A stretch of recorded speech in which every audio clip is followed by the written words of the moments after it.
ஆகாயமே இடிந்து என் தலைமேல் விழும்படியாக ஏதாவது பெரிய தீமை வந்தாலும் அப்போதும் என்னை ஷீரடி நாயகனான சாய்பாபா அவர் திருவருள் இருக்கும் வரை அவர் என்னை காப்பாற்றுவார் என்று நீ நம்பிக்கை வைக்க வேண்டும்.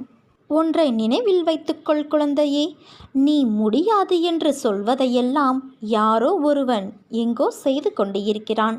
இந்த உலகமே உன்னை திரும்பி பார்க்க வேண்டுமென்றால் நீ யாரையும் திரும்பி பார்க்காதே. குழந்தையே, வெற்றியானது தள்ளி போகலாம், ஆனால் முயற்சி வீண் போகாது. நான் உன்னை யார் மூலமாவது சோதனையில் சிக்க வைத்து நோக செய்யும்போது, கஷ்டம் தரும்போதும் நாம் கோபப்பட்டு பதிலுக்கு சண்டை போடக்கூடாது. கஷ்டத்தை நான் தரும்போது நீ எல்லாம் ஒரு கடவுளா, என்னை கைவிட்டு விட்டாயே, உனக்கு கண்ணே இல்லையா, கல் நெஞ்சக்காரனா என்று கேட்கவும் கூடாது. என்னை விட்டு விலகவும்